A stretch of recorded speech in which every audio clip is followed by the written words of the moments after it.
ನಮಸ್ಕಾರ ಮಕರ ರಾಶಿಯವರೇ, ನಮ್ಮ ಬೋಧಿಸತ್ವ ಚಾನಲ್ಗೆ ನಿಮಗೆ ಸ್ವಾಗತ. ಸೆಪ್ಟೆಂಬರ್ 2025 ತಿಂಗಳು ಹೇಗಿದೆ, ಟ್ಯಾರೋ ಕಾರ್ಡ್ಗಳು ಏನು ಹೇಳ್ತಾ ಇದೆ, ಯಾವ ಬ್ಲೆಸ್ಸಿಂಗ್ಸ್ ಬರ್ತಾ ಇದೆ, ಯಾವ ಎಚ್ಚರಿಕೆಗಳು ಹಾಗೂ ಕರ್ಮದ ಬಗ್ಗೆ ಭಗವದ್ಗೀತೆಯ ವಿಶೇಷ ಸಂದೇಶ ಎಲ್ಲವನ್ನು ಈ ವಿಡಿಯೋನಲ್ಲಿ ತಿಳ್ಕೊಳ್ಳೋಣ. ನಿಮಗೆ ಬಂದಿರುವ 3 ಕಾರ್ಡ್ಗಳು ಯಾವಂದರೆ the devil, queen of pentacles, the stars. ಮೊದಲನೇ ಕಾರ್ಡ್ ದಿ ಡೆವಿಲ್ ಬಂದಿದೆ. ಇದರಲ್ಲಿ ನಾವು ಓವರ್ ಆಲ್ ಎನರ್ಜಿನ ತಿಳ್ಕೊಳ್ಳೋಣ. ಇದು ಒಂದು ಮೆಟೀರಿಯಲಿಸಮ್ ಮತ್ತು ಅಟ್ಯಾಚ್ಮೆಂಟ್ಗಳು, ಕಂಟ್ರೋಲ್ನ ಮತ್ತು ಭಯನ ಸೂಚಿಸೋ ಒಂದು ಕಾರ್ಡು. ಮೆಟೀರಿಯಲಿಸಮ್ ಅಂದ್ರೇನು, ಈ ಪದ ನೀವು ಯೂಶಲಿ ಕೇಳಿರ್ತೀರ. ಅನಾವಶ್ಯಕವಾಗಿ ಯಾವುದೋ ಒಂದು ವಸ್ತುಗಳನ್ನ ಸಿಕ್ಕಾಬಟ್ಟೆ ಆಸೆ ಪಡೋದಾಗಿರ್ಬೋದು, ಅಥವಾ ನನಗೆ ಅದು ಬೇಕು ಇದು ಬೇಕು ಅನ್ನೋ ಒಂದು ದುರಾಸೆ ಇರ್ಬೋದು. ತುಂಬ ಅಟ್ಯಾಚ್ಮೆಂಟ್ಸು, ಈಗ ಪ್ರೀತಿ ಪ್ರೇಮ ಅಂತಲೇ ತಗೊಳ್ಳೋಣ. ವ್ಯಕ್ತಿನ ಈಗ ಗಂಡಾಗಲಿ ಹೆಣ್ಣಾಗಲಿ ತನ್ನ ಪ್ರೇಮಿನ ತುಂಬ ಅಟ್ಯಾಚ್ ಆಗಿರೋದು, ಅಂದರೆ ಅವ್ರ ಮೇಲೆ ತುಂಬಾ ಪೊಸೆಸಿವ್ನೆಸ್ ಫೀಲ್ ಆಗೋದು. ಎಲ್ಲದನ್ನು ಯಾಕೆ ಕೇಳಲಿಲ್ಲ, ನೀನು ಯಾಕೆ ಮೆಸೇಜ್ ಮಾಡಲಿಲ್ಲ, ನೀನು ಯಾಕೆ ಕಾಲ್ ಮಾಡಲಿಲ್ಲ, ಈ ಥರ ಒಂದು ಅಟ್ಯಾಚ್ಮೆಂಟ್ಸು. ಮತ್ತು ಭಯ, ಎಲ್ಲಿ ಕಳ್ಕೊಂಡು ಬಿಡ್ತೀನೋ ಅನ್ನೋ ಭಯ. ಸೊ ಇದನ್ನೆಲ್ಲ ದಿ ಡೆವಿಲ್ ಕಾರ್ಡ್ ಸೂಚಿಸುತ್ತೆ.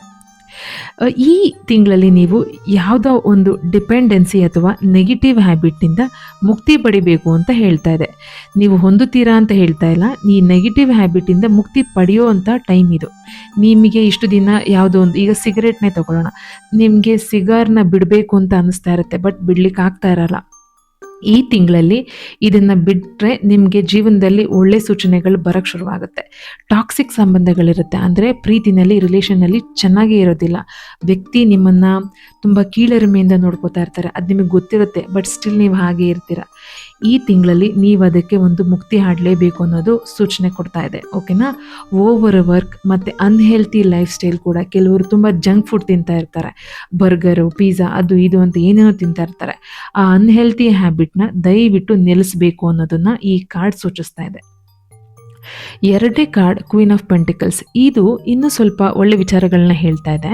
ಏನು, ಹಣಕಾಸಲ್ಲಿ ಸ್ಟೆಬಿಲಿಟಿ ಬರೋ ಚಾನ್ಸಸ್ ಜಾಸ್ತಿ ಇದೆ. ಮತ್ತು ಹೆಣ್ಣಿನಿಂದ ನಿಮಗೆ, ಅಂದರೆ ಈಗ ನೀವು ಹೆಣ್ಣೆ ಆಗಿರಲಿ ಅಥವಾ ನೀವೀಗ ಕೇಳಿಸ್ಕೊಳ್ತಿರೋ ವೀಕ್ಷಕರು ಗಂಡೆ ಆಗಿರಲಿ, ಹೆಣ್ಣಿನಿಂದ ಒಂದು ಲೈಫ್ ಸ್ಟೈಲ್ನಲ್ಲಿ ಒಂದು ಸಹಾಯ ಸಿಗುತ್ತೆ. ಅಂದರೆ ಅಮ್ಮ ಆಗಿರ್ಬೋದು, ಅಥವಾ ಹೆಂಡತಿ ಆಗಿರ್ಬೋದು, ಅಥವಾ ಅಕ್ಕ ಆಗಿರ್ಬೋದು, ಯಾರು ಹಣಕಾಸನ್ನು ಸ್ವಲ್ಪ ವ್ಯವಹಾರನ ಮಾಡ್ತಾ ಇದ್ದಾರೆ ಅಂಥವರಿಂದ ನಿಮಗೆ ಸಹಾಯ ಆಗೋ ಚಾನ್ಸಸ್ ಜಾಸ್ತಿ ಇದೆ.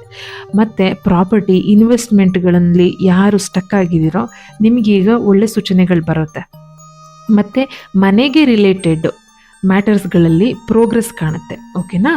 ಮತ್ತು ಈಗ ಮೂರನೇ ಕಾರ್ಡ್ ಏನಿದೆ ದಿ ಸ್ಟಾರ್, ಇದರಲ್ಲಿ ವಾರ್ನಿಂಗ್ಸ್ಗಳು ಮತ್ತು ಚಾಲೆಂಜಸ್ಗಳೇನು ಬರುತ್ತೆ ಅಂತ ಚೆಕ್ ಮಾಡೋಣ. ಯೂಶಲಿ ವೀಕ್ಷಕರೇ, ದಿ ಸ್ಟಾರ್ ಈ ಕಾರ್ಡ್ ಬಂದ್ಬಿಟ್ಟು ತುಂಬ ಒಳ್ಳೆ ಕಾರ್ಡ್ ಇದೆ ಆ್ಯಕ್ಚುಲಿ. ಬಟ್ ಈ ಕಾರ್ಡ್ ನಮಗೀಗ ಮೂರನೇ ಕಾರ್ಡ್ ಆಗಿ ವಾರ್ನಿಂಗ್ಸ್ ಹೇಳಕ್ಕೆ ಸಿಗ್ತಾ ಇದೆ ಅಂತಂದರೆ ನಾವೇನು ಅರ್ಥ ಮಾಡ್ಕೋಬೇಕು ಅಂದರೆ, ಪೇಷನ್ಸ್ ಇರಬೇಕು. ಅಂದರೆ ಸ್ವಲ್ಪ ಈ ತಿಂಗಳಲ್ಲಿ ಅರ್ಜೆನ್ಸಿ ಮಾಡ್ತೀರಾ ಅಂತ ಕಾಣಿಸುತ್ತೆ, ಅದಕ್ಕೆ ಇದು ಹೇಳ್ತಾ ಇದೆ, ಪೇಷನ್ಸ್ ಇಟ್ಕೊಳ್ಳಿ. ಓಕೆನಾ. ಹೆಲ್ತಲ್ಲಿ ಬೋನ್ಗಳು ಮತ್ತು ಮಂಡಿಗೆ ರಿಲೇಟೆಡ್ ಇರೋಂತಹ ಪ್ರಾಬ್ಲಮ್ಸ್ಗಳು ಬರೋ ಚಾನ್ಸಸ್ ಜಾಸ್ತಿ ಇದೆ ಅಂತ ಹೇಳ್ತಾ ಇದೆ. ಮತ್ತು ಆಫೀಸಲ್ಲಿ ಪಾಲಿಟಿಕ್ಸ್ಗಳು ಸ್ವಲ್ಪ ಜಾಸ್ತಿ ನಡೆಯುತ್ತೆ, ಅಥವಾ ಆ ಪಾಲಿಟಿಕ್ಸ್ ಗ್ಯಾಂಗ್ ಒಳಗಡೆ ನೀವು ಸೇರಿಕೊಳ್ಳೋ ಚಾನ್ಸಸ್ ಜಾಸ್ತಿ ಇದೆ. ಸೊ ಸ್ವಲ್ಪ ನೀವು ದೂರ ಆಗಬೇಕು ಅದರಿಂದ ಅಂತ ಹೇಳ್ತಾ ಇದೆ. ಸ್ವಲ್ಪ ಅಲ್ಲ, ಪೂರ್ತಿನೇ ದೂರ ಆಗಬೇಕು ನೀವು ಅದರಿಂದ. ಮತ್ತು ಇನ್ನೇನು, ಟ್ರಸ್ಟ್ ಇಶ್ಯೂಗಳು ಬರ್ಬೋದು. ನೋಡಿ ವೀಕ್ಷಕರೇ, ಟ್ರಸ್ಟ್ ಇಶ್ಯೂ ಕೆಲವ್ರು ಹೇಳ್ತಾ ಇರ್ತಾರೆ, ನಾನು ಹುಟ್ಟುಗುಣನೇ ಹೇಗೆ, ನಾನು ಯಾರನ್ನೂ ನಂಬಲ್ಲ ಅಷ್ಟು ಈಸಿಯಾಗಿ ಅಂತ ಹೇಳ್ಬಿಟ್ಟು. ಸ್ನೇಹಿತರೆ, ದಯವಿಟ್ಟು ಅರ್ಥ ಮಾಡ್ಕೊಳ್ಳಿ, 2 ರೀತಿಯಲ್ಲಿ ಟ್ರಸ್ಟ್ ಇಶ್ಯೂಸ್ಗಳಿದೆ. ಒಂದು, ನಾವು ಆಧ್ಯಾತ್ಮಿಕವಾಗಿ ಹೇಳ್ತೀವಿ ಅಂತಂದರೆ ಅನಾಹತ ಚಕ್ರ ಇಂಬ್ಯಾಲೆನ್ಸ್ ಆಗಿದ್ದಾಗ ಟ್ರಸ್ಟ್ ಇಶ್ಯೂಸ್ ಬರುತ್ತೆ. ಮತ್ತು ಸೈಕಾಲಜಿಕಲಿ ನಾವು ಹೇಳ್ತೀವಿ ಅಂತಂದರೆ ಟ್ರಸ್ಟ್ ಇಶ್ಯೂ ಯಾವಾಗ ಬರುತ್ತೆ ಅಂದರೆ, ಚಿಕ್ಕ ವಯಸ್ಸಿಂದ ಆ ಪರ್ಟಿಕ್ಯುಲರ್ ವ್ಯಕ್ತಿ ಬೆಳೆದಿರೋ ವಾತಾವರಣ, ಮನೆಯಲ್ಲಿರುವಂಥ ವ್ಯಕ್ತಿಗಳದ್ದು ಎಲ್ಲರದು ಗಂಭೀರವಾದಂತಹ ಅವರ ಬಿಹೇವಿಯರ್ನ ಇವ್ರು ಕಾಪಿ ಮಾಡಿರ್ತಾರೆ.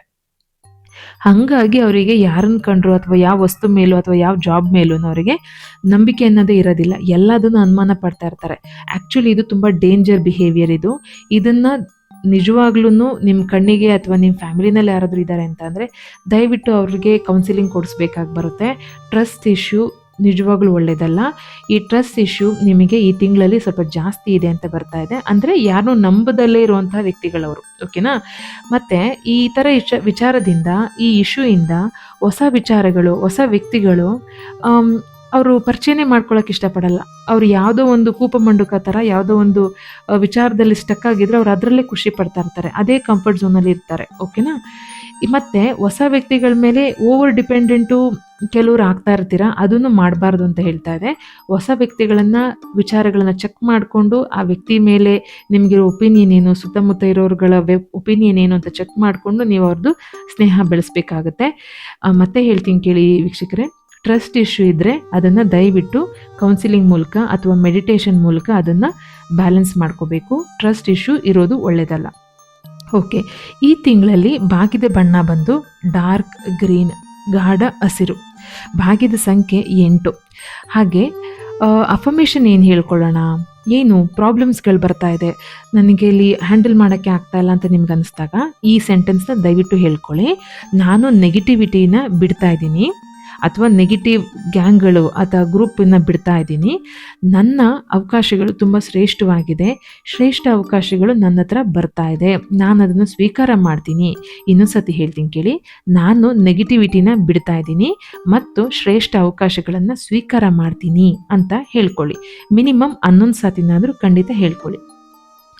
ಆಧ್ಯಾತ್ಮಿಕವಾಗಿ ಹೇಗೆ ಇದನ್ನು ಲೋ ಎನರ್ಜಿನ ಹೈ ಎನರ್ಜಿ ಮಾಡ್ಕೊಳ್ಳೋದು, ಶನಿವಾರ ಕಬ್ಬಿಣ ಅಥವಾ ಕಪ್ಪು ಬಟ್ಟೆನ ಅಗತ್ಯ ಇರೋರಿಗೆ ದಾನ ಮಾಡಬೇಕು. ಸ್ನೇಹಿತರೆ, ದಯವಿಟ್ಟು ಅರ್ಥ ಮಾಡ್ಕೊಳ್ಳಿ, ಅಗತ್ಯ ಇರೋರಿಗಷ್ಟೇ ದಾನ ಮಾಡಬೇಕು. ಯಾಕೆ ಅಂತಂದರೆ, ನಿಮಗೆ ಊಟ ಇನ್ನೊಬ್ಬರಿಗೆ ಕೊಡಬೇಕು ಅಂತ ಅನ್ನಿಸ್ತಾ ಇದೆ ಅಂತಂದರೆ ಹಸುವಿರೋರಿಗಷ್ಟೇ ಊಟ ಕೊಡಲಿಕ್ಕಾಗತ್ತೆ, ಹೊಟ್ಟೆ ತುಂಬಿದವ್ರಿಗಲ್ಲ. ಅದಕ್ಕೋಸ್ಕರ ಹೇಳ್ತಾ ಇದ್ದೀನಿ, ಸ್ಯಾಟರ್ಡೆ ಕಬ್ಬಿಣ ಅಥವಾ ಕಪ್ಪು ಬಟ್ಟೆನ ದಾನ ಮಾಡೋಕ್ಕಾಗುತ್ತೆ ಅಂತಂದರೆ ಯಾರಿಗೆ ಅಗತ್ಯ ಇದೆಯೋ ಅವ್ರಿಗೆ ಮಾತ್ರ ದಾನ ಮಾಡಿ. ಮತ್ತು ಹನುಮಾನ್ ಚಾಲೀಸನ ಶನಿವಾರ ದಯವಿಟ್ಟು ಪಠಣೆ ಮಾಡೋದನ್ನು ಅಭ್ಯಾಸ ಮಾಡ್ಕೊಳ್ಳಿ. ಇದೊಂದೇ ವಿಚಾರಕ್ಕಂತಲ್ಲ ಅಥವಾ ಈ ಸೆಪ್ಟೆಂಬರ್ ತಿಂಗಳಿಗೆ ಅಂತಲ್ಲ. ಹನುಮಾನ್ ಚಾಲೀಸ ಯಾರ ಜೀವನದಲ್ಲಿ ಬಂದಿದೆಯೋ ಅಥವಾ ಯಾರ ಜೀವನದಲ್ಲಿ ಹನುಮಾನ್ ಚಾಲೀಸ ಇದೆಯೋ ಅವ್ರ ಜೀವನದಲ್ಲಿ ಉನ್ನತಿ ಕಡೆ ನಡೀತಾ ಇದ್ದಾರೆ ಅಂತಲೇ ಅದರ ಸತ್ಯವಾದ ಅರ್ಥ. ಓಕೆ ಸ್ನೇಹಿತರೆ, ಪ್ರಿಡಿಕ್ಷನ್ ಅನ್ನೋದು ಗೈಡೆನ್ಸ್ ಮಾತ್ರ. ಇದು ನಿಮ್ಮ ಬದುಕಿನ ಪೂರ್ಣ ಸತ್ಯ ಅಂತ ಅಂದ್ಕೊಳಕ್ಕೆ ಹೋಗ್ಬಿಡಿ. ಕರ್ಮ ಅನ್ನೋದು ಯಾವಾಗಲೂ ಕೆಲಸ ಮಾಡ್ತಾ ಇರುತ್ತೆ. ಭಗವದ್ಗೀತೆನ ಆದಷ್ಟು ಹೇಳೋಕ್ಕೆ ಟ್ರೈ ಮಾಡಿ. ನಿಮ್ಮ ಕರ್ತವ್ಯ ಏನಿದೆ ಅದನ್ನು ಖಂಡಿತ ಮಾಡಿ. ಭಗವದ್ಗೀತೆ ಹೇಳೋ ಸತ್ಯನೇ ಅದು. ನಿನ್ನ ಕರ್ತವ್ಯನ ಮಾಡು, ಫಲದ ಬಗ್ಗೆ ಚಿಂತಿಸಬೇಡ ಅಂತ. ತುಂಬ ಅಟ್ಯಾಚ್ಮೆಂಟ್ಸ್ಗಳಿದ್ರೆ ಸ್ಟ್ರೆಸ್ಗಳು ಖಂಡಿತ ಬರುತ್ತೆ. ನಿಷ್ಕಾಮ ಕರ್ಮ ಮಾಡಿದಾಗ ಶಾಂತಿ ತಾನಾಗಿ ಬರುತ್ತೆ. ಓಕೆನಾ? ಮಕರ ರಾಶಿಯವರೇ, ಈ ವಿಡಿಯೋ ನಿಮಗೆ ಹೇಗಿತ್ತು? ಲೈಕ್ ಮಾಡಿ, ಕಮೆಂಟ್ ಮಾಡಿ. ಯಾವ ಟಾಪಿಕ್ ನಿಮ್ಗೆ ಇಷ್ಟ ಆಯಿತು ಅದನ್ನು ಕೂಡ ಕಮೆಂಟಲ್ಲಿ ಹೇಳಿ. ಸಬ್ಸ್ಕ್ರೈಬ್ ಮಾಡ್ಕೊಳ್ಳೋದನ್ನು ಮರಿಬೇಡಿ. ಮುಂದಿನ ವಿಡಿಯೋ ಕುಂಭರಾಶಿಗೆ ಬರ್ತಾ ಇದೆ. ಧನ್ಯವಾದಗಳು. ಕೃಷ್ಣಾರ್ಪಣ ಮಸ್ತು.